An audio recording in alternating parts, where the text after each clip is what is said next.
أعوذ بالله من الشيطان الرجيم.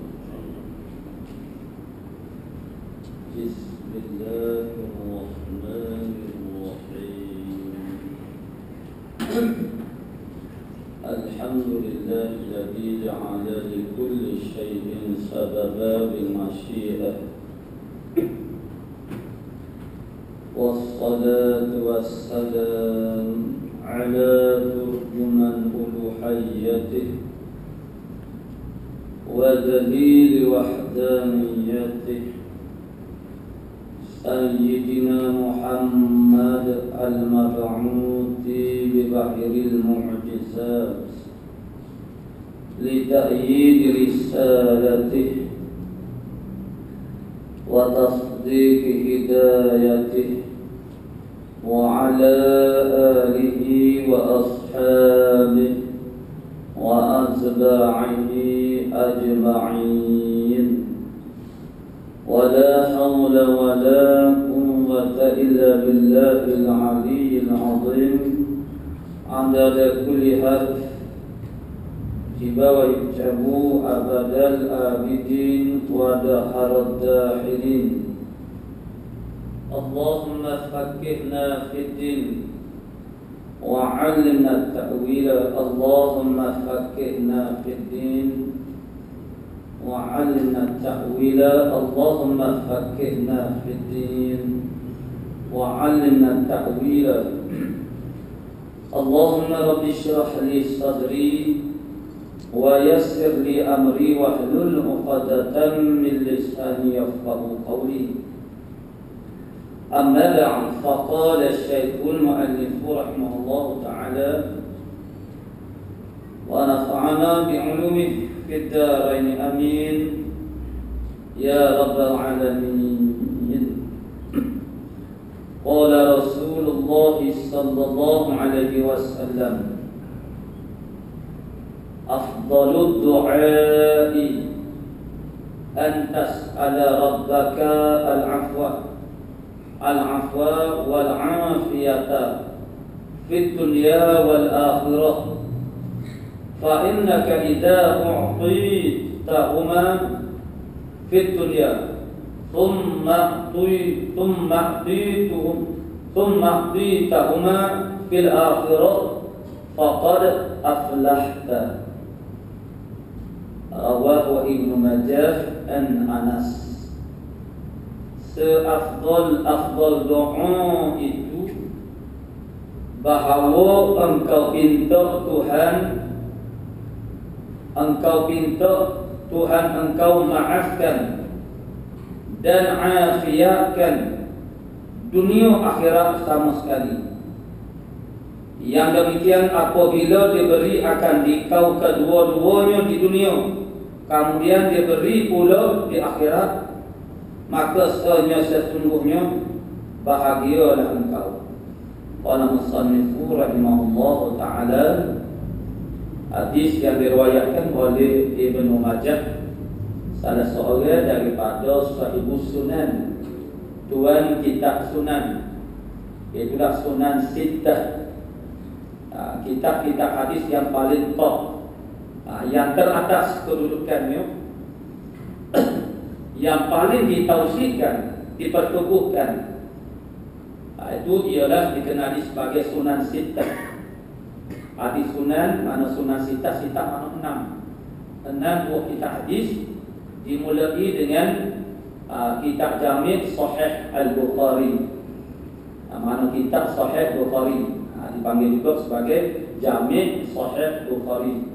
Yang kedua Muslim, yang seterusnya ialah Tirmidzi, Nasa'i, mana Abu Daud dan Ibnu Majah. Walaupun pada Ibnu Majah ini ada khilaf ulama, ada sebahagian ulama dia tidak masukkan Ibnu Majah dalam senarai Sunan Sittah dan memasukkan kitab hadis yang lain. Jadi betul kata Ibnu Majah ini ada khilaf. Adapun ilmu yang atas sebelum daripada itu tidak ada khilaf ulama, bahawa mereka termasuk dalam golongan yang dinamakan sebagai Sunan Sittah. Akhirnya sanad dia yang diriwayatkan hadis ini oleh Ibnu Majah.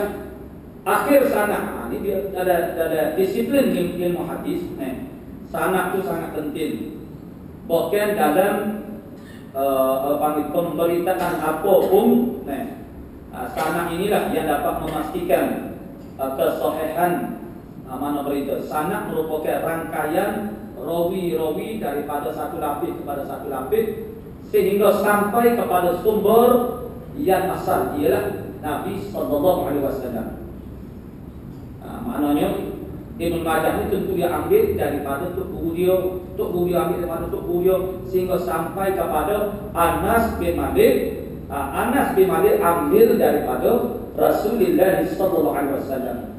Anas bin Malik adalah khadim.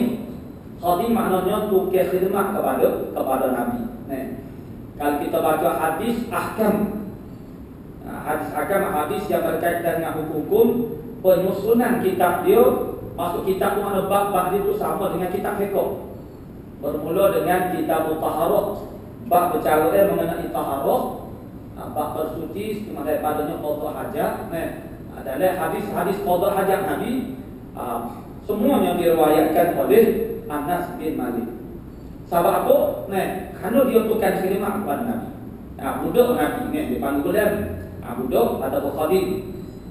Mana Nabi apa yang dilakukan oleh Nabi sehingga ke qada hajat Nabi pun Nabi suruh orang yang mengetahuinya memberitahu kepada orang lain. Mana sampaikan bahawa pakai belok ketimbul noyak ketimbul kena kerana supaya umat mengambil contoh daripada Nabi. Bagaimana adab-adab mana qada hajat. Maka itulah juga terbenarnya segala perbuatan yang berkaitan dengan masalah qada hajat ataupun istinja. Itu makna kedudukan rawi itu, itulah makna Sayyidina Anas bin Malik. Jadi apa Nabi hadis Nabi ini bermula dengan lafaz afdal minggu dulu.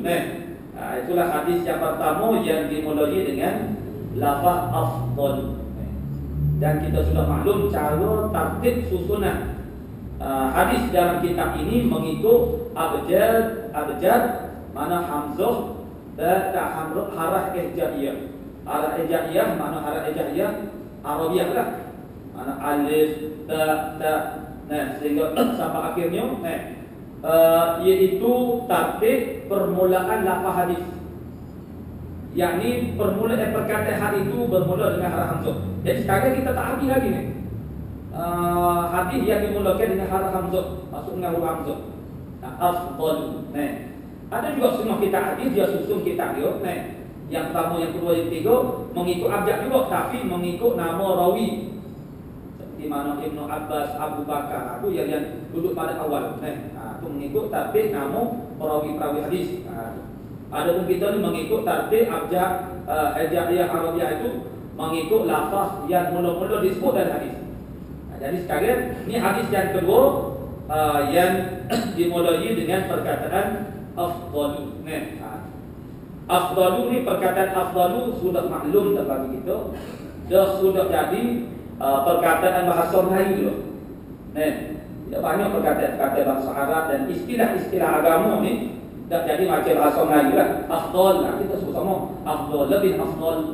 Afdal makna lebih utama, yang paling utama. Jadi Nabi kata afdalud du'a, makna doa yang paling utama, makna doa yang paling lebih sekali. Yakni maksud Nabi ni dari sudut apa dia ni? Dari sudut kandungan doa. Maksudnya apa dia yang kita minta apa yang paling utama kita minta daripada Allah Subhanahu Wa Taala? Benda-benda yang sangat mustahak, penting dan kita utamakan daripada yang lain. Apa dia? Maksudnya ialah yang lebih kerap kali kita berdoa dengannya, yang lebih acak kali dan lebih kita beri perhatian kepada. Apa dia? Yang kita minta daripada Allah Subhanahu Wa Taala. Karena kadang-kadang kita minta benda kecil. Duk minta benda-benda kecil. Benda kecil itu itulah besar kecil itu dengan penilaian ukurannya ialah di sisi Allah Subhanahu Wa Taala. Ada benda yang besar di sisi Allah Taala, tapi di sisi kita bagi kita benda tu lekeh lah. Kadang-kadang benda besar kepada kita, tapi di sisi Allah Taala benda tu tak ada satu pun. mana tidak ada harga. Ini satu hal yang sangat mustahil.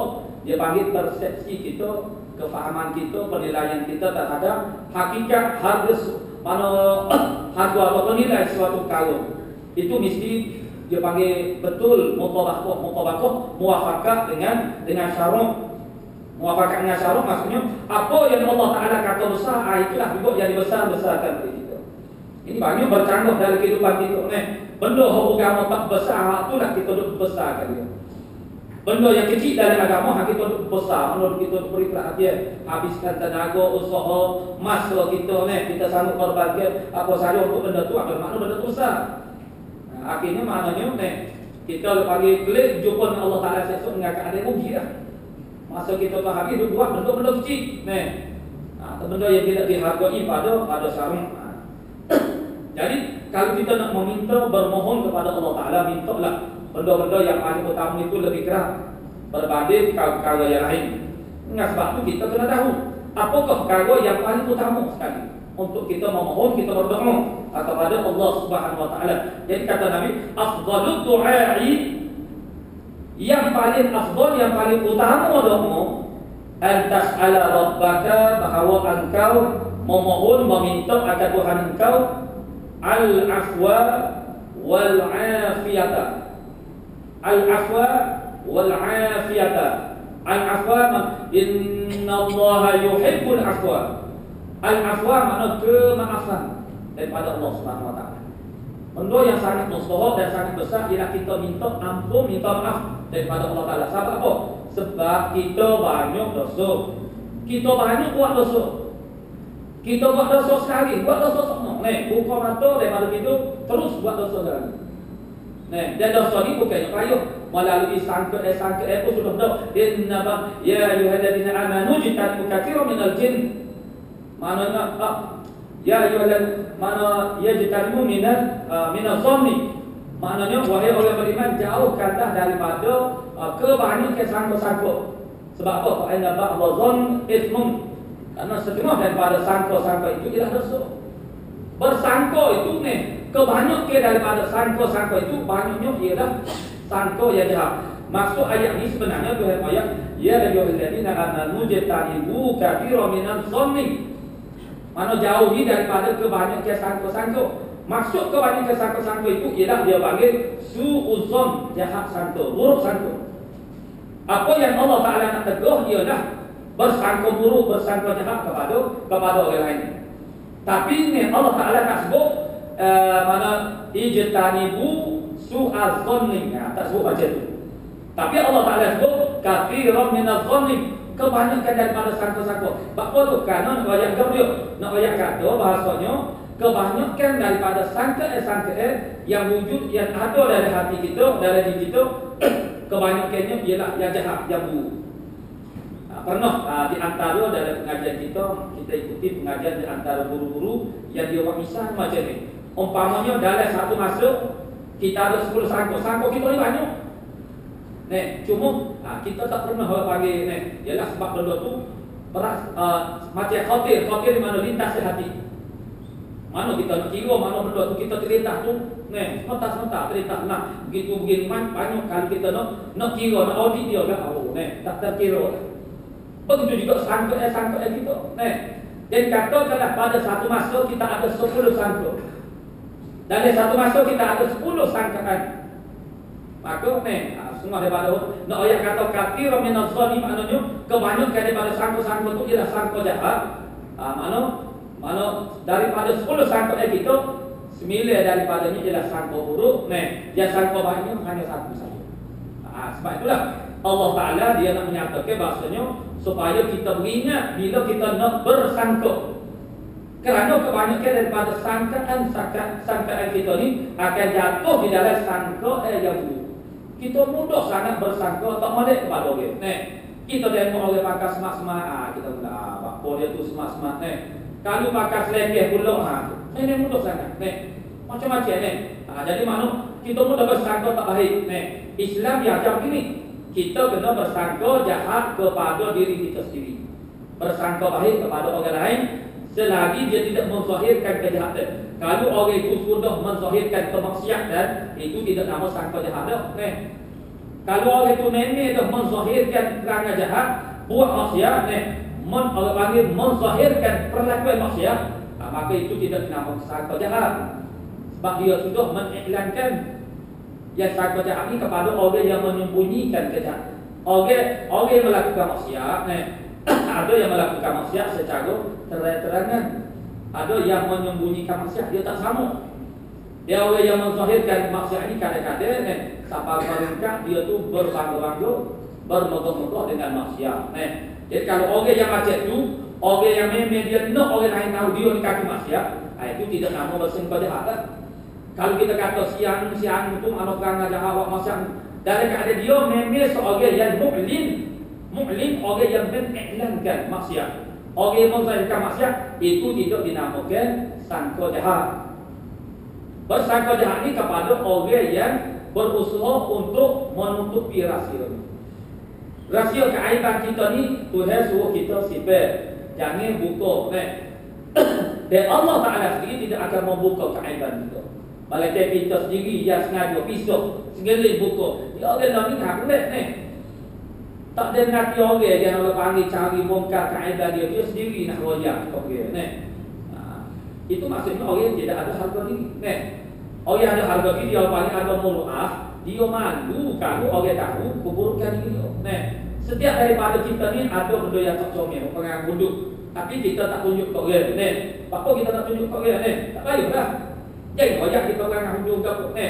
Itu maknanya kita baiki dia. Maksudnya kita kena baiki secara diam-diam sehingga kita jadi baik dengan tidak disedari. Jadi tidak perlu untuk kita mana bergoyak. Kalau orang tak tahu kejahatan kita, duduk senyap sudahlah. Kita tidak bisa goyak. Malaikat kita goyak kepada orang yang boleh tolong kita. Maksudnya macam mana saya ni orang panggil saya nak baiki, saya nak berubah dah. Tapi saya tak, yang mana saya tak tahu cara lah ke mana nak orang panggil nak usahakan. Itu kepada orang yang tertentu itu boleh dibagi tahu dengan ada masalahnya supaya dia boleh menasihati kita dan menunjuk jalan kepada kita, memberi irsyad, menunjuk kepada kita. Tapi untuk saja-saja wayak itu tak boleh, karena itu adalah murah kita, harga diri kita. Kalau kita panggil sudah memulakan mengecurkan, mengeluarkan keaiban diri kita, maka Allah Ta'ala tidak akan jaga lagi. Allah Ta'ala akan lepaskan ni. Kau mesti kita dedah keaiban lepas pada ni aku tak saya ambil cara. Akhirnya satu demi satu terbongkar keaiban-keaiban dan keburukan-keburukannya. Itu kita kena lepas. Orang yang ada murah, ada harga diri, dia terasa malu. Kalau orang tahu benda-benda yang tak molek daripada diri dia. Jadi afdalud du'ai, kata Nabi, an tas'ala rabbaka al-afwa, kemaafan daripada Allah Ta'ala. Allah Ta'ala sendiri suka memberi kemaafan. Dan kita ni makna banyak saja, banyak dosa. Mustahak kita ni diampun, dimaafkan oleh Allah SWT. Apa? Kerana kalau kita tak dosa pasti jangan dinimbul ni dosa tu memang kita buat selagi. Kita buat semua Kalau kita balik bertemu dengan Tuhan yang akan ada bawa dosa, boleh nyakit, boleh nyok. Letihkan kita di sana, mana di akhirat dulu Jadi dengan sebab tu untuk melayakkan kita mendapat kemuliaan yang dijanjikan oleh Allah Ta'ala di akhirat dulu, mana jangan tepi bawa dosa jumpa Allah Subhanahu Wa Ta'ala. Jadi bagaimana? Caranya ialah bahawa kita dimaafkan oleh Allah Ta'ala di atas dunia. Bagaimana Tuhan nak memaafkan kita? Kita kena minta lah. Minta juga Tuhan tak cemu dengan acaknya tidak meletihkan, tidak menjemukkan Allah Subhanahu Wa Taala dengan banyak dan berulang-ulang kali meminta hamba.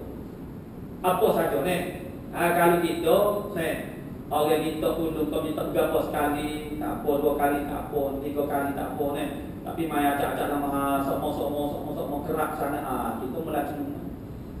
Yang mula cemu akhirnya kita mula nak melagikan lagi. Tak boleh nampak peribadi mula cara nak lagi. Tak boleh itu kita lemah, maksudnya kita mudah cemu dengan keberatan orang lain yang menggunakan tempat itu. Jadi kan bila orang minta tolong apa benda tu membebankan kita. Akhirnya kita tak boleh nak tahan. Allah Ta'ala suka nak baru. Kerana apa saja tidak boleh melemahkan Allah Subhanahu Wa Taala. Mana dengan gamanya hamba-hamba dia yang meminta pada satu masa itu tidak membosankan menjemu dan tidak menjadikan sibuk pendengarannya. Sibuk pendengarannya ke mana? Kalau dua tiga gitu kecek serentak dengan kita macam mana agak kok. Pendengaran kita tidak stop dia nak dengar manusia tak. Nah. Allah Subhanahu Wa Taala yang bersifat dengan sami Maha mendengar. Allah Maha Sami'. Dia mendengar walaupun pada masa yang sama orang tu berjuta orang pakat meminta serentak itu tidak menjadikan dia tu jadi sibuk. Mana tak dia nak tubuh mana tiga itu. Itu kita nak bayar dia tu tak reti. Sebab benda tu tidak berlaku kepada kita. Jadi kita ambil peluang dengan sifat Arhamur Rahimin. Allah bagi kasih adalah Allah Subhanahu Wa Taala. Dan suka Allah Taala memberi kemaafan. Mana mintalah kemaafan banyak-banyak daripada Allah Taala dan minta al-afwa, kemaafan daripada ini antara permintaan yang sangat-sangat utama. Kerana benda yang sangat penting bagi kita ialah kita balik semula ke Tuhan dalam keadaan bersih. Sebab asal kita mari daripada Tuhan, kita ni asalnya dalam ilmu tasawuf dia bercakap gini. Kita asalnya ialah daripada alam arwah atau dipanggil alamul amri atau alamul ghaib. Itu istilah-istilah dia. Daripada Allah Taala bentuk roh saja-saja. Dalam keadaan kita ni bersih ke dia? Bersih daripada dosa, tak buat dosa. Kemudian Allah Taala kirim kita masuk hantar kita ke alam dunia ni. Lalu Allah Taala beri body, orang panggil Allah Taala kapur roh kita tu dengan jasad, dengan tubuh badan. Jadi daripada situlah sampai kepada kita ni mukallaf sampai umur dalam keadaan akil. Lalu kita mula berdosa kepada Allah Taala. Maka dosa itulah yang menjadikan kita dicemar dan menjadikan kita jadi terjaruk daripada kau jauh daripada Allah Subhanahu Wa Taala. Jadi kita mari ke dunia rupa-rupanya kita mengumpulkan dosa. Mengumpulkan dosa. Jadi sesok kita balik kepada Allah Taala, sepatutnya kita balik serupa dengan kita mari. Kita panggil kita dah pergi daripada Allah Taala. Maknanya kita balik semula kepada Allah Taala, biarlah bersih juga. Bagaimana permulaan kita tu bersih, tak ada dosa, biarlah kita jumpa dengan dalam keadaan tak ada dosa juga. Itu yang sepatutnya. Jadi bagaimana? Ialah tak lain tak mungkin, ialah kita kena banyak tadarruf, merendah diri kepada Allah Taala, meminta al-afwa. Al-afwa maknanya kemaafan daripada Allah Taala. Yang pertama, yang kedua wal afiyata. Afiyah kita cakapan kebiasaan kita Melayu ni panggil sihat wal afiyah. Sihat dan afiyah. Jadi afiyah tu gabriyo, afiyah tu mana sihat juga. Mana afiyah, mana sihat yang sempurna. Panggil sihat yang sempurna. Yang sempurna lagi mana? Yakni sihat yang membawa kepada kita melaksanakan perintah Allah Subhanahu Wa Taala. Jadi al-afwa mustahab pentingnya kepada al-afwa, kemaafan Allah Taala kerana untuk kita kifarah ataupun hapuskan dosa kita. Supaya kita jumpa dengan Allah Taala dan keadaan bersih. Yang kedua, kita minta Allah Taala jadikan kita ni tubuh badan kita ni afiah. Afiah makna sihat yang sempurna. Supaya dengan orang panggil kesihatan ini kita dapat melakukan ibadah, taat dan juga kebajikan dengan sempurna. Wal afiyah tadi fid dunya wal akhirah, di dalam dunia dan juga akhirat. Masuk afiyah manusia itu makna selamat daripada perkara yang bahaya. Afiyah maknanya selamat, manusia dalam arti kata maksudnya selamat daripada apa-apa mudarat, apa-apa bahaya dunia dan juga akhirat. Jadi afiyah makna selamat daripada bahaya dunia, semua daripada penyakit. Dan selamat daripada bahaya neraka. Bahaya akhirat. Gapia bahaya akhirat, neraka. Itu makna afiyah. Afiyah, dia hakikatnya sebenarnya bendanya betul ada maksud dia al-afwa atau al-afiyah. Jadi bagaimana kita boleh selamat daripada bahaya akhirat? Yakni dengan bahawa kita tu tak ada dosa. Kalau kita berjumpa dengan Allah Taala, kita kembali ke akhirat kelak dengan keadaan bawa dosa, nak selamat macam mana? Tak selamatlah. Jadi sebenarnya supaya kita minta hidayah, taufik, minta maghfirah, hakikatnya ataupun ar-ridha ataupun al-mardha, mana mardhatillah. Ridha Allah Taala kan hakikat sebenarnya yakni kita ni diterima oleh Allah Taala sebagai hamba-Nya. Sebagaimana kita bermula dengan bersih, kita kembali kepada Allah Taala dengan keadaan bersih juga. Sebab apa utama sekali kita berdoa, kita minta ialah al-afwa wal afiyah, keampunan, kemaafan daripada Allah Taala dan sihat daripada di dunia, yakni selamat, sejahtera daripada bahaya dunia dan selamat daripada bahaya akhirat. Sebab apa? Fa innaka idza u'titahuma, maka bahawasanya engkau apabila diberikan akan keduanya, keduanya, al-af dengan al-afiyah, kemaafan dan juga afiyah, keselamatan dunia akhirat. Fi dunia, pada dunia, kalau kamu dapat keampunan, dapat afiyah di dunia, tumma'utitahuma, kemudian diberi akan keduanya, yakni af dan juga al-afiyah itu fil akhirah, di dalam negeri akhirat, faqad aflahta, nescaya sesungguhnya engkau berjaya. Yang dia terjemah itu maksudnya berbahagia. Aflah maksudnya berjaya lah. Jadi berjaya mana berbahagia lah. Orang yang berjaya itu mana dia akan bahagia. Maka faqad aflahta, maka sesungguhnya engkau telah berjaya. Aku kata Nabi. Mana berjaya? Macam kita azan, hayya 'alas shalah, hayya 'alal falah. Aflah bukan al-falah, kejayaan. Jadi kalau kita diberi oleh Allah Taala kemaafan dan juga afiah di atas dunia, kalau diberi juga di akhirat, kedua-duanya bermakna Nabi kata kamu telah berjaya. Itu Nabi kata. Itu kita kena yakin itu. Jadi sekalian kita ni banyak benda-benda kita duduk sahabat, duduk menyanyi, yang kita impikan, yang kita cita-citakan, yang kita idam-idamkan dalam kehidupan kita nak mencapai suatu kaum begitu. Tapi akhirnya itu sebenarnya merugikan kita, bukan menjayakan kita, membahagiakan kita. Sebab itulah sangat mustahabat untuk kita mengetahui dengan jelas apakah yang dikatakan bahagia yang sebenar, kejayaan yang sebenar, kemenangan yang sebenar itu juga dia. Sebab masalah kemenangan semua orang nak berlaku, kejayaan semua orang nak berlaku, bahagia semua orang nak berlaku. Tapi bahagia yang macam mana yang sebenar, kejayaan yang macam mana yang sebenar, itu kita kena dengar, kita kena ambil daripada Allah Taala sendiri dan daripada Rasulullah sallallahu alaihi wasallam. Contohnya serupa ni, yang dikatakan berjaya itu ialah mendapat kemaafan dan juga afiah. Dan umpamanya yang lain mana semaya itu sendiri, sebab itulah azan itu hayya 'alas shalah, hayya 'alal falah, ajak kepada semaya dan ajak kepada kejayaan. Maksud kejayaan itu ialah bermula dengan semaya. Kerana dalam surah Al-Mu'minun, ayat yang pertama lagi, firman Allah Taala, Bismillahirrahmanirrahim, qad aflahal mu'minun, sesungguhnya berjayalah orang-orang beriman. Yang berjaya itu siapa dia? Orang beriman. Orang beriman ni macam-macam pula. Yang tak semaya, ada orang beriman tapi tak semaya. Mana tak semaya, tak jadi kafir lagi. Mereka dia tiktok kata semaya itu tak wajib. Itu tak ada khilaf ulama lah jadi kafir. Kalau kita tanya semaya ni wajib atau wajib, atau mau tak semaya, tahu dia kata malah. Semaya tapi tidak melakukan ketaatan. Itu maknanya hakikatnya iman dia tu aku kira. Jadi dengan sebab itulah Allah Taala menciri-cirikan lagi orang beriman yang macam mana yang dikatakan berjaya itu.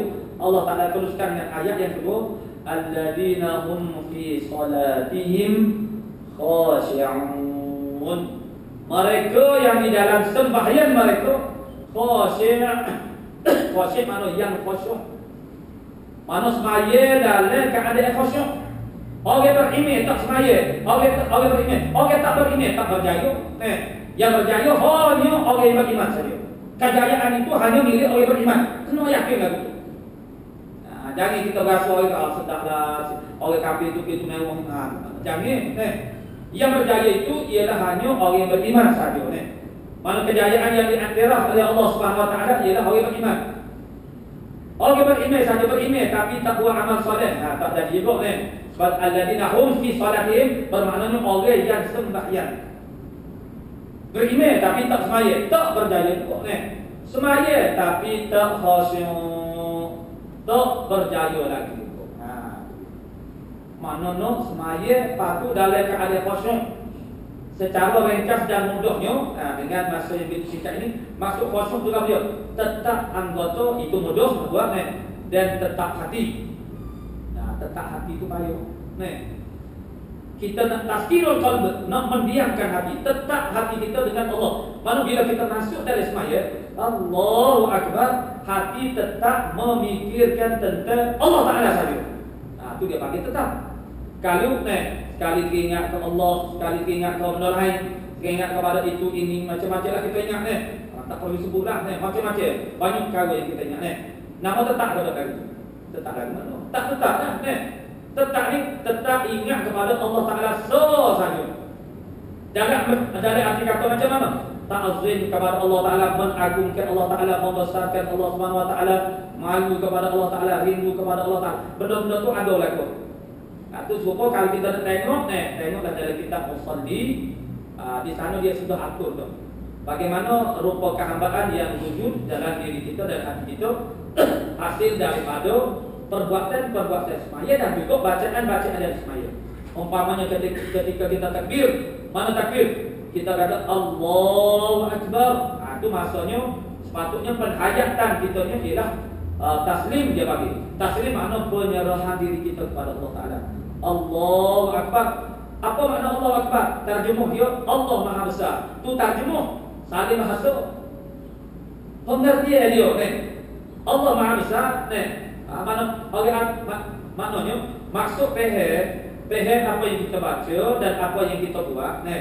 Misalnya kita kata Allahu Akbar. Kita kata mu pehe kepada Allahu Akbar. Pehe apa dia? Allah Maha Besar. Kalau gitu oleh Arab Allahu Akbar ataupun apa saja baca Al-Quran, dia retilah dari segi bahasanya, tapi dari segi maksud pengertiannya dia tak reti juga. Jadi sama lah kita baca orang Melayu. Kita kata Allahu Akbar. Apa makna Allahu Akbar? Allah Maha Besar. Terang muayat mana Allah Maha Besar. Tak boleh muayat. Mana bukan itu maksud dia kita reti. Maknanya pengertian terhadap Allahu Akbar melibatkan banyak perkara. Antaranya memahami tuntutan daripada perkataan itu. Apa bila kita kata Allahu Akbar, mana tuntutan daripada kita kata lagu itu apa dia? Yang menyerahkan diri kita kepada Allah Taala sahaja, kerana hanya dia sahaja yang Maha Besar. Sebab itulah masa kita kata Allahu Akbar, sunat kita angkat tangan. Angkat tangan ni gaya angkat tangan ini, aksi ini ialah gaya orang menyerah diri. Allahu Akbar. Kita angkat tangan. Mana kita menyerah diri kita kepada Allah. Diri kita dua, zahir dan batin. Melayu panggil jiwa dan raga. Jiwa tu batin, raga ni tubuh ni. Jadi gawio bahagian zahir, tangan kita nak serah kepada Allah Taala, mata nak serah kepada Allah Taala, telinga semua kaki kita nak serah. Apa maksud serah? Serah maksudnya ialah turut segala perintah Allah Taala. Tangan tu suruh gapo? Mata tu suruh tengok gapo dia. Hanya itu saja yang kita tengok, yang kita buat. Orang yang tak izin tengok, kita tengok juga. Nama dia tidak suruh. Begitu juga bahagia batin maksudnya pemikiran kita. Kita mikir, Allah Taala suruh mikir gapo dia. Kalau kata pak mikir, orang kafir, orang Jepun, orang Amerika mikir daripada gapo lagi. Tapi dia mikir tu hendak iktiraf.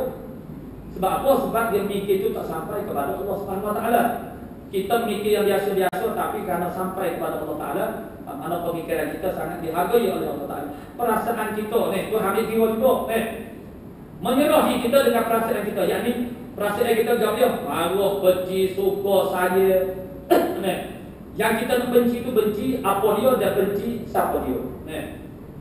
Kadang-kadang orang membenci ulama, tak ada bahasa-bahasa free ya. Boleh gapo? Boleh dosa. Menyintai ahli fasaqah. Fasaqah ni orang fasik. Orang yang fasik, dia suka pula, minat pula, gemar pula. Itu perasaan. Maknanya perasaannya tidak diserahkan kepada Allah Ta'ala. Kalau kita serahkan perasaan kita kepada Allah Ta'ala, kita mengasihi orang ataupun benda-benda yang Tuhan suruh kasih. Kita benci kepada benda dan orang yang Tuhan suruh benci. Marah kepada orang yang Tuhan kita suruh marah, Tuhan suruh kita marah. Itu baru nama dia menyerah diri kepada Allah Taala. Jadi dengan takbir saja Allahu Akbar. Kalau itu masuk dalam hati kita, itu dia panggil ayat dan ruku. Itu dari kitab Musalli ada kebanyakan. Kemudian Allahu Akbar kabira walhamdulillah katsira. Itu sebagai keterangan, penjelasan, uraian terhadap Allahu Akbar. Jadi kalau orang sudah memahami dengan sebuah-sebuahnya, bila sebut Allahu Akbar, itu pun dia mari berlaku. Banyaklah input yang dia dapat, yang masuk dalam hati dia. Tapi oleh kerana kita minta banyak tahulah mana, sikitlah. Oleh kerana sikit ataupun tak boleh langsung, akhirnya bila dia sebut Allahu Akbar, dari hati itu menggol lain, bukan Allahu Akbar tu. Nah ini dia bagi kalau kalau kita nak kecek cara perlakuan ini, maknanya biadablah kita ni. Macam mana kita sebut Allahu Akbar dalam hati, itu ingat menggol lain. Biadabnya kita, sedangkan kita menghadap Allah Subhanahu Wa Taala. Kalau dengar orang tak apa sebab orang tak tahu dalam hati dulu kita. Kita dengan Allah Taala, yang kita berani duduk koyak berfikir benda lain itu, Tuhan tak tahu kok. Tuhan tahu, Tuhan dengar. Dalam hati kita Tuhan apa, Tuhan tahu. Tapi kita berani itu, itulah kejadian kita. Jadi apa penghayatan kita itu semua itu masuk khusyuk ialah tetap hati, tetap mengagungkan Allah Taala, tetap perasaan kita itu terhadap Allah Subhanahu Wa Taala. Jadi itu yang dikatakan orang berjaya di sisi Allah Subhanahu Wa Taala. Jadi sepatutnya perkara inilah yang kita usahakan setiap masuk. Yang kita usahakan umpama khusyuk dari semaya bukan mudah. Bukan dengan kita belajar dan praktis ataupun latihan sehari dua tu boleh jadi orang yang khusyuk dari semaya, bukan. Perlu kepada orang ilmunya, perlu kepada latihannya, perlu kepada suasananya, suasana ini kita kena cari. Antaranya ialah di masjid, di tempat yang khusus semaya. Di situlah suasana yang paling hening untuk kita semaya dan melakukan ibadah. Berbanding di rumah. Walaupun dari keadaan yang lain, makna Nabi juga meminta kita supaya buat ibadah juga di rumah, yang ketiga. Jangan jadikan rumah kamu itu seperti kubur. Kubur ini bukan tempat semaya. Maksudnya ialah jangan kita jadikan rumah kita kosong daripada kalau panggil bunyi-bunyi Al-Quran dan juga ibadah solat mana semaya jangan. Mana kita kena hiaskan. Tapi itu amal-amal semaya sunnah. Semaya fardu, semaya berjemaah. Mana hadis semaya jemaah. Itulah keutamaan amal orang-orang Islam. Yang dipandang oleh panggil dipandang seperti mana kita tak rasa benda itu besar. Jadi apa yang dia mana pengiktirafan Allah Taala terhadap kejayaan itu begitu. Tapi cara yang kita lihatnya ialah satu lain. Kita berasa benda lain yang menjadikan kita dipercaya. Kita berasa dengan pencapaian harta benda. Kalau kita boleh memiliki kereta besar, rumah besar dan aset harta yang banyak, baru itu yang kita berasa berjaya. Allah berjaya berlaku anak dia ni. Mana mak tu berjaya berlaku ni. Apa yang dimaksudkan oleh dia berjaya berlaku kerana pencapaian dunia ni. Walaupun dari segi agama, kurang umpamanya itu tidak menjadi hal. Lalu kita katakan begitu ni. Kita yang orang ahli, orang panggil terlebat, kita panggil semaya, tinggal pun cara kita berkecek tu pun masih agak. Orang panggil duduk nampak begitu juga. Mana bila kita kata bertuah beruntung, apa yang kita halaikan, mana yang kita nampak benar Allah beruntungnya. Kita kata beruntung tu beruntung, apa dia? Tu mana? Yang dikatakan beruntung, bertuah, berjaya, inilah sebenarnya. Jadi ini dia panggil perselisihan nilai. Yang disebut oleh ulama tahu dia panggil perselisihan nilai. Perselisihan nilai ini maksudnya apa yang baik di dalam agama kita basuh kurang baik yang tak baik dalam agama kita basuh baik dulu itu jadi bercangguk. Mana orang panggil selewat tak apa Jadi yang penting juga ialah memahami tentang apa yang dikatakan berjaya, yang dikatakan beruntung atau bertuah itu pencapaian apa dia. Kita dapat mencapai apa dia. Jadi seperti hadis ini, Nabi kata, kalau kamu telah diberi keduanya, yakni al-afu wal-afiyatu, yakni kemaafan daripada Allah Taala, dan selamat daripada bahaya manusia di dunia, di atas dunia, dan kamu diberi juga di akhirat dua perkara itu, maka qad aflahta, sesungguhnya kamu telah berjaya. Itulah yang dikatakan orang yang berjaya. Jadi dari hal itu masih lagi banyak lagi sumber yang lain, seperti hari juga ayat-ayat Quran yang menitulokkan mana kejayaan itu dengan beberapa perkara yang lain. Jadi ini diantaranya, maksudnya ialah semua daripada orang yang berjaya. Dia panggil al-muflihun. Orang yang berjaya itu ialah mereka yang mendapat kemaafan dan juga keselamatan dunia dan juga akhirat di sisi Allah Subhanahu wa taala. Kemudian hadis yang seterusnya, afdhalus shadaqati an tushbi'a kabidan jami'an. Ila Allah Subhanahu wa taala a'lamu bis-shawab. A'udzu billahi minasy syaithanir rajim. Bismillahirrahmanirrahim. Alhamdulillahi rabbil alamin. Wassalatu wassalamu ala asyrafil anbiya wa ala alihi washabbihi. Allahumma taqabbal minna innaka antas sami' wa tub 'alaina ya maulana innaka antat tawwab. Maulana al-'afiyah subhanallah. Alhamdulillah.